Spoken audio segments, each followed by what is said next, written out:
This is a paper about a much overlooked book published 325 years ago by Oxford University Press.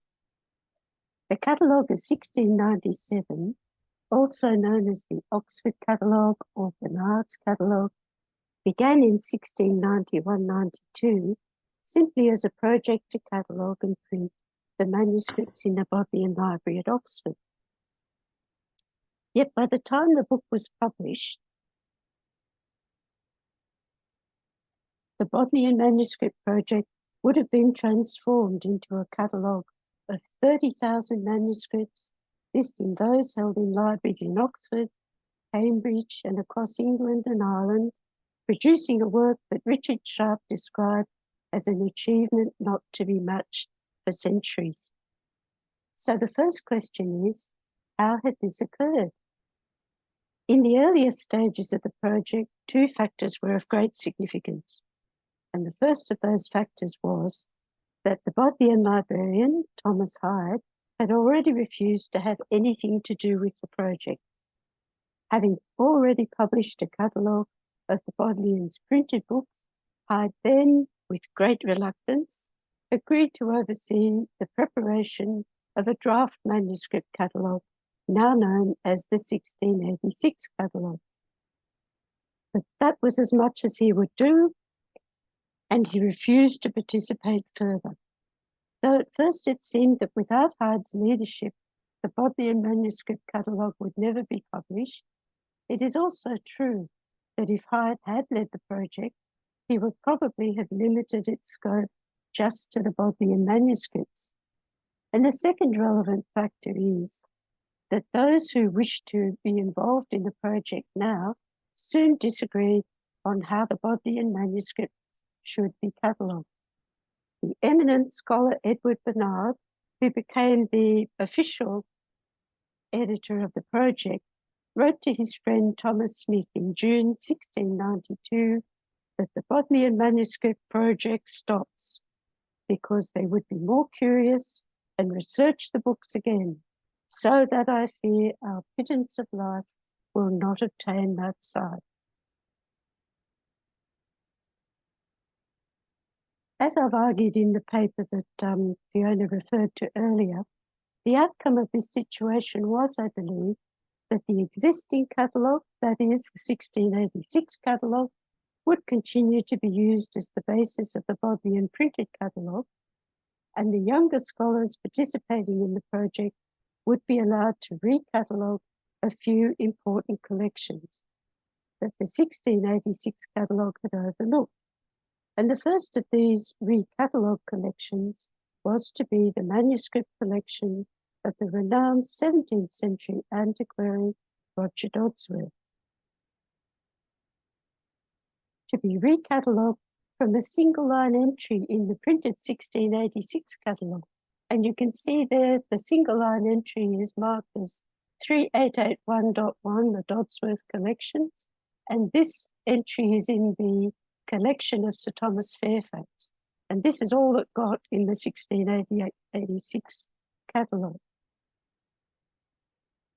And this was to be done by the historian White Kennett. And this, I think, clearly illustrates what Arthur Charlotte and the younger scholars who undertook the work in compiling and editing this catalogue, that is, Edmund Gibson, Thomas Tanner, White Kennett, and at a later date, Humphrey Wanley, brought to this project. For as Anglo-Saxon and medieval English scholars and historians, they recognise the value of more recently compiled manuscript resources, and in particular of those relating to English history. So Kennett transformed this single line entry for Roger Dodsworth's manuscripts in the 1686 catalogue into a new catalogue, a new separate catalogue of 48 folio pages, providing the reader with full descriptions for each of the 160 volumes in that collection, a collection now recognised as the most monumental collection of antiquary material bequeathed to us by the 17th century. But in 1692, when many scholars only recognised manuscripts as referring to those produced in the medieval era, Kennett's catalogue of the Dodsworth manuscripts, like Gibson's earlier catalogue of William Dugdale's manuscripts, demonstrated the value of such recently compiled collections of English antiquarian material, and in so doing, expanded the possibilities of what might be included in a catalogue of manuscripts. As well as recataloguing some of the Bodleian collections that would otherwise have gone unnoticed, the Oxford Catalogue also introduced a new generation to some private manuscript collections that, though once they were well known, might now have been overlooked. And such a manuscript collection was that of Sir Simon Dew's, compiled in the early 17th century, and a collection very nearly not included in the Oxford Catalogue, a fact that might well have changed the fate of that collection's future. In fact, it was not until 1697, so very late in the project, that the editors of the Oxford Catalogue received the transcript of the catalogue of Sir Simon Dew's manuscripts. This catalogue soon came to the attention of Thomas Tanner.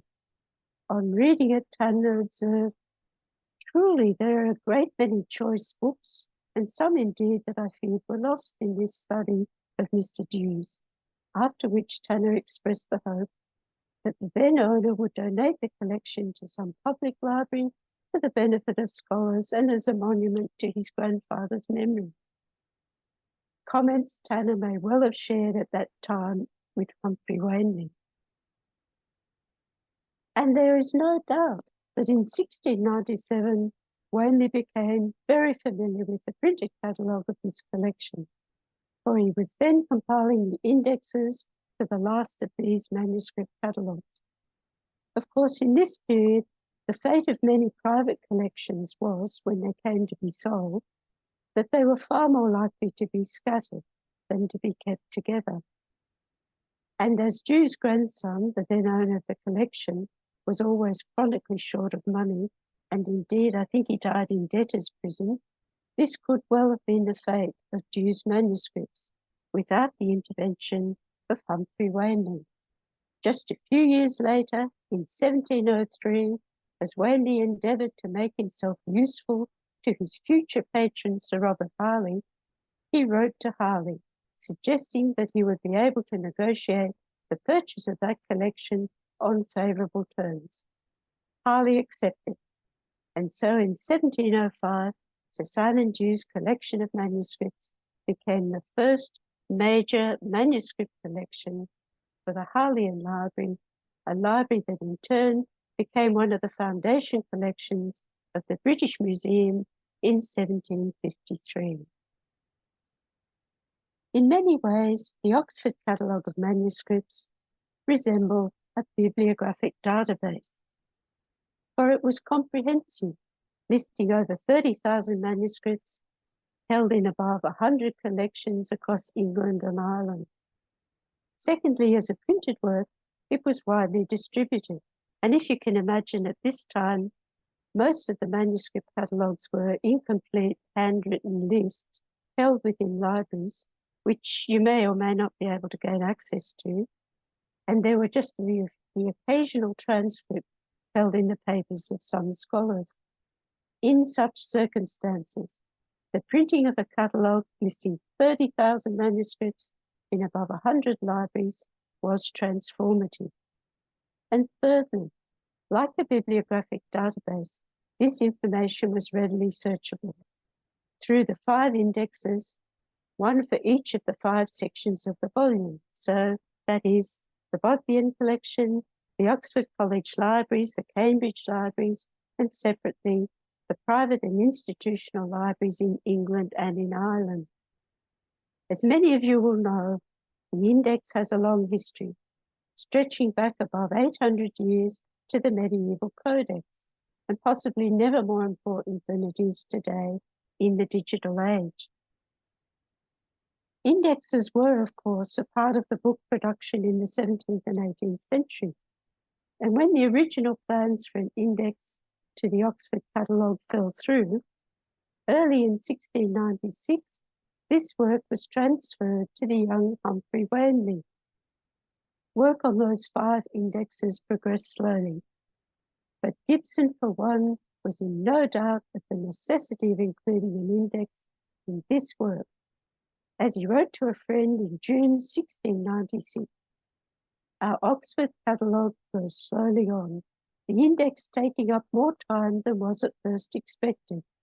But the world must rather have a little patience than let the book come abroad so maimed as a work of that nature would be without an accurate table. And so we come to the editing of Samuel Pepys' manuscript catalogue. It is often claimed that Samuel Pepys was a late and rather reluctant contributor to the Oxford catalogue. As recently as 2012, Arnold Hunt drew the contrast between the support offered by Anne Sloane and that offered by Pepys, concluding that Sloane's support compares favourably with the more grudging response of other private collectors, such as the elderly Samuel Pepys, who had to be cajoled into supplying a list of his manuscripts and feared that it would lead to many impertinent applications from strangers. I think this particular myth about the elderly Samuel Pepys goes back nearly 100 years to the well-known account of this incident by Percy Simpson, who described Pepys as a fish who required delicate angling, and finally concluded that it is pleasant to find that Pepys finally yielded. Yet a re-examination of the evidence Simpson assembled, and especially of the evidence he overlooked, draws quite the opposite impression, that in 1694, Pepys was an enthusiastic supporter of that project and one of the first private collectors to offer his catalogue to the editors of the Oxford Catalogue. Further than this, the correspondence that ensued after Pepys first offered that catalogue goes to the heart of some of the issues that those editors faced in extending the Oxford Catalogue beyond the established, formed collections of the university and college libraries at Oxford and Cambridge to the collections of manuscripts held in private libraries across England and Ireland.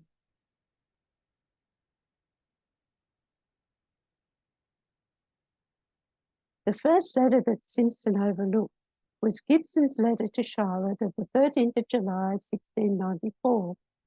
There Gibson informed Charlotte, "You had received Mr. Pepys' catalogue by Saturday night's coach, but that upon reviewing it with him yesterday, I took the liberty of suggesting an objection, wherein I hope you'll agree with me.